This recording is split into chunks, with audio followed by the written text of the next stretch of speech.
guys, my name is Brittany and thank you for joining me on my channel, where I will be discussing topics on spirituality, energy work, emotional wellness, and healthy lifestyle. So if you have interest in these topics, please give that like button a love tap and subscribe to my channel for more to come. So this video is a part of a series of videos I'm creating for human service and healthcare professionals and healers. This is not the typical kind of content I will be discussing on my channel, but I wanted to add to the conversation around areas of safety concerns, complexities of working with others, coping with vicarious trauma, and establishing a private practice, to name a few. I have a background in clinical social work and human services, and I got the privilege to work in group home settings, clients' home settings, and in public housing, which offered different experiences to learn around safety practices, cultural competence, building community, and client care. One of those areas that we will be discussing in today's video is tips on how to mindfully work in insanitary environments. As a quick disclaimer, I am no longer licensed and do not work in the field of clinical social work any longer, as I am moving in a new direction that aligns with my spiritual path. With that said, this is not a form of clinical consultation, training, supervision, or advice. Always adhere to your state policies and professional ethics and training requirements when it comes to your work and being of service to others in these professional roles. Lastly, I want to offer a trigger warning, as some of the information discussed may be found as unsettling to some. So if this is not the content for you, please go ahead and click off of this video now. With that said, let's go ahead and get started. Tip number 1, understanding cultural differences and strengthening cultural competency. When working in public housing, there was a range of community members served with varying cultural differences, and there were certain refugee communities that shared different customs around food handling and preparation. Some of the cultural customs would be to purchase livestock, then bring the livestock to their homes to live until they were to be slaughtered. These animals would then often be slaughtered on the front lawn, which was alarming to other residents who were not used to these kind of practices. The animal carcasses would then be hung from the porch ceiling to drain the blood that would get on the porch and the front lawn area. This would attract alley cats, mice and rats, cockroaches, and create fly and maggot infestations that would create unsanitary conditions with pungent odors from the exposed animal flesh and blood. Among these community members, when they first moved into public housing developments or were utilizing Section 8 vouchers, there was not familiarity with using refrigerators because they did not have access to these resources and electricity in their home country. So these food sources would remain left out on the countertops, leading to aging meat and exposed food items that would then bring the pest and rodent infestations into the home. Once the refrigerator started to be used, there was not information provided on how to do so properly. So again, large pieces of meat would be left in them that would leak blood that would then cause damage to their fridge and the flooring. These were significant concerns the social workers had to navigate and educate the community members on, along with bringing in pest control, finding and allocating funds for this, and addressing damages to the housing development from the harvesting of the animals. Such damages to housing developments or rentals like this could jeopardize housing services and benefits, create barriers to maintaining sustainable housing, create landlord-tenant disputes, cause eviction, and lead to homelessness. If these experiences arise, become curious as to what cultural differences are present by having conversations with the community members as well as the interpreters as a means of problem solving to find a solution and find culturally competent ways to provide the information in a mindful, compassionate manner. This can go a long way in person-centered care as to educate instead of reprimand and assume others should know the social parameters of another culture and society, which leads us to tip number 2, providing education. After assessing the situation, find ways to provide education to other staff, the other community members within the neighborhoods, landlords, and the clients. Collaborate with interpreters to create culturally competent ways to provide information in a way that feels inclusive and informative. It may be helpful to educate on the different resources available within the home, such as the best way to use electric and outlets, as well as gas safely for fire and carbon monoxide poisoning prevention, what to and what not to put down the drains, how to use the toilets, refrigerators, and other household appliances and products properly, best practices to coexist peacefully and respectfully with other neighbors, the best way to occupy the rooms and the closets within the home, and how and when to dispose of waste. This type of education may not be relevant to those from countries who had these type of resources available, but are essential when working with communities that did not have access to this before. There have been experiences where the toilet was being used for bathing and washing the body, dish soap was being used to wash the hair and body, leaving the skin with chemical burns and irritation, and small closets were being used as bedrooms, creating safety hazards in the event of an emergency evacuation or fire. Also, educating other neighboring community members can be essential for reducing conflict and disturbance within the neighborhood due to cultural misunderstandings. It can be helpful to build packets of information that can be referenced back to, that can include illustrations and explanations of housekeeping standards, creating chore responsibilities among the family, cleaning and maintenance guidelines, cleaning routines and schedules, tidiness strategies, what products to purchase and where they can purchase these, and if relevant, healthy hygiene practices. It is important to ensure this information is written in one's primary language, as it's important to be aware of literacy so the information provided is relevant. Other options if providing educational packets are not relevant is to educate families in one-on-one meetings if the agency has the resources for this, or holding a community class to share in the information, and again, ensuring that you are working closely with interpreters so they can interpret the information in a clear, relevant, and easily understandable way. It's also helpful to ask clients and interpreters what barriers present so there can be a group effort to address these and find helpful resolutions. The last important thing to know around education is making sure clients are aware of the repercussions of what can occur if changes do not happen or remain sustainable, and how this can impact child welfare, housing resources and funding, community services and resources, and lead to fines or penalties from the state or local government agencies if in violation of health and safety regulations. Exploring options to help clients connect with case management services can also be something to consider. Tip number 3, navigating pest infestations and insanitary conditions. When working in clients' homes, there can be a range of experiences around insanitary conditions, from pet infestations such as mice, cockroaches, lice, or bed bugs, to uncleanly environments such as soiled carpet and furniture, pungent odors, or personal hygiene challenges. When this arises, management should be informed, and it should be assessed whether the environment is conducive to have meetings or visitations in. You are entitled to take care of yourself and advocate when there is an environment that you do not feel comfortable or safe in due to these conditions if you are being asked to be there. We have a responsibility to ourselves, our family, and our own homes to keep them healthy as well, and most often agencies will have policies around this to ensure everyone's safety. If it's been determined the client's home is not suitable for home visits, you could explore options to meet at the home but to remain outside, or consider meeting at the agency's business location, an office setting if one's available, temporary office spaces in the community, apartment complex community rooms, museums, local schools or colleges that may provide meeting rooms outside of class hours, a local park if weather permits, a library, coffee shop, an eating establishment, a community center, or if they have a friend or family member's home where the meeting could take place. The possibility for virtual meetings can also be explored if this is applicable for the type of services you are providing. Next, we will touch on what happens if you are at a visit and after a while it's been made aware there are concerns around pest or sanitation issues.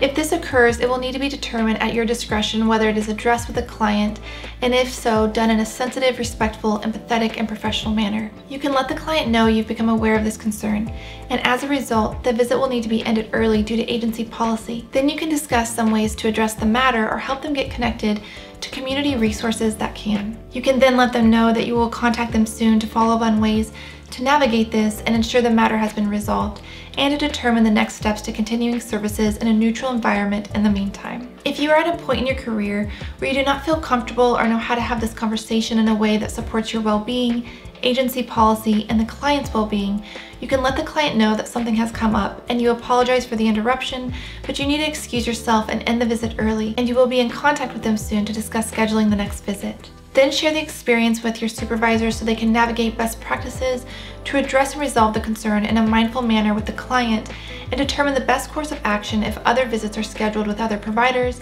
and how to adjust that in the meantime. When working in a medical facility, when we became aware someone being served had an infectious disease or infestation, it would be addressed in the medical appointment by the provider, along with the different treatment options if it was health related. Then the exam room would be closed and blocked off while following best practices for sanitization or treatment if pests had been identified within the space. If it was a non-medical appointment, the officer meeting room along with the waiting area would be blocked off and the same cleaning protocols would occur. This leads us to tip number 4, responding with compassion and support. If the situation calls for the appointment to be ended early, you can offer a compassionate and supportive response that could sound like something to the effect of, "Thank you for meeting with me today. As our appointment has carried on, I've observed some conditions that may suggest the presence of pests or the possibility of an infectious disease. I want you to know that my concern is rooted in your health and well-being, And I understand this might be concerning to hear, and I'm here to support you through this, and if you're comfortable with it, we can discuss potential resources and assistance available to you. It's essential that we address this issue to ensure your safety and the safety of others, and please feel free to share any thoughts or observations that you may have about the situation, and together we can explore solutions and take steps to address these concerns. At this time, we will need to conclude our appointment prematurely, and I encourage you to seek immediate medical attention if necessary and/or arrange for pest control services. Once the issue is resolved, we can return to our in-person appointments, and until then, let's explore options around virtual appointments. Tip number 5, serving with compassion. When working in group home or emergency shelter settings, challenges with bed bugs and lice can be a reoccurring issue, especially when working with youth. This can often fall on the shoulders of the human service providers to address. Challenges with personal hygiene can also be a factor, and needing to address this with clients to provide education and access to hygiene products can be another area we find ourselves having discussions around. When it comes to insanitary conditions, ensure you have clear agency protocols to understand best practices for this and sanitation, and become familiar with them if you are in this role. Performing lice kits and managing bedding, belongings, and clothing that are infested with bed bugs or lice, or may have been in contact with someone experiencing an infectious disease can be common, so it's essential to know the best practices around this to ensure these pests do not spread into your home, to other parts of the facility, or to the other residents. Addressing these issues can be very uncomfortable, and again, you have the right to determine and set boundaries around your comfort levels with this, but it is important to avoid having conversations around this in front of those you are working with, and do this in a private setting with management or in a staff meeting to ensure this doesn't create unintentional shame for the clients experiencing these issues. It is essential to avoid making disparaging comments in front of or behind clients' backs. If you can, avoid wrinkling or plugging your nose, or making a gagging gesture, which sometimes these are natural physical responses when faced with strong displeasing smells or sights, but doing our best to remain calm and compassionate will go a long way in supporting everyone in this situation. Now, there are certainly exceptions to when we cannot remain neutral, and we must work to honor our feelings, accept automatic responses, and to apologize to clients if we offend them. For instance, someone had a cockroach fall from the ceiling into their hair while at a home visit. Their body's natural automatic response was to scream and run out of the home. This left them upset, in a panic, feeling violated and tearful. Other times we may experience gagging reflexes when exposed to unsightly scenes or smells, so there are exceptions out there when we are caught off guard, and when this happens, we can remove ourselves from the situation, practice healthy coping skills, and offer an apology, then work to address the matter with the clients. It is interesting how these little pests can encroach and violate our boundaries and our sense of safety on a mental and physical level, so we must ensure our level of comfort and set healthy and appropriate boundaries in those situations and communicate with our agency and our supervisors. Tip number 6, helping eradicate infestations. If you find yourself performing lice treatments on youth in group home settings, you could put on their favorite movie or music, talk about what was on their mind, tell jokes to help them laugh and relax during the treatment, and find ways to celebrate afterwards, whether this is getting a treat from the kitchen, a gift from the donation closet, or giving them an extra hour of having their lights on, or getting to stay up later to watch a movie. It can also be helpful to do the treatments in a room where other peers are not around them watching or making comments about the treatment. It was observed comments being made by some staff members suggesting they did not want to do lengthy treatments, especially on the girls' longer and thicker hair, and there were times they would ask the youth if they would be willing to have their head shaved. When you think about this, especially for female youth who are already in a displaced situation and have this issue, along with the embarrassment they have voiced feeling to having to deal with this in front of their peers, it was a very uncomfortable experience. Appearances are important to children and the teens for their own sense of self-esteem and their sense of belonging among their peer groups. And at this age, everyone that was asked refused this option. So instead of having conversations like this with clients, if you're not willing to do this type of intervention and treatment, talk amongst the staffer to see who would be willing to do this instead. Tip number 7, steps to take after being in an unsanitary environment. After being in an unsanitary environment or exposed to pet infestation, it would be helpful to immediately wash your hands and check your clothing, hair, and bag thoroughly before getting into your car. If possible, go to a car wash to vacuum out your vehicle if you suspect you may have picked up some unwanted pest. When you get home, try to undress as soon as you get inside and put your belongings into the laundry using the highest water temperature available, or place them in a sealed bag outside of the home for several days or until you can wash them. Then get into the shower right away and check over your body and wash your hair thoroughly.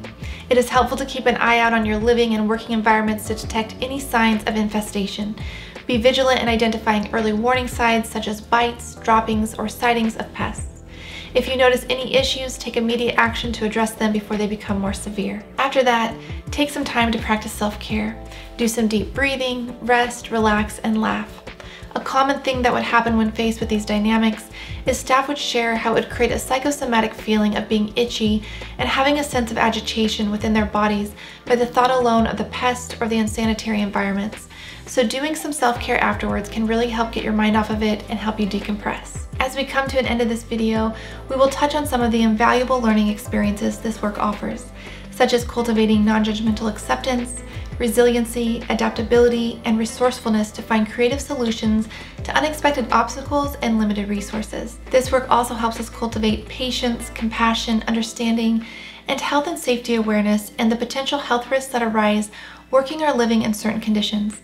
It also helps us improve our problem-solving skills to address unique and complex challenges, improves communication skills to educate without being offensive or judgmental. It also helps with active listening skills to understand better the other person's experience and difficulties, and offers an appreciation for the resources that we have available to us. It also becomes clear how a well-kept space and healthy hygiene routine improves one's quality of life, self-esteem, and our sense of comfort and confidence.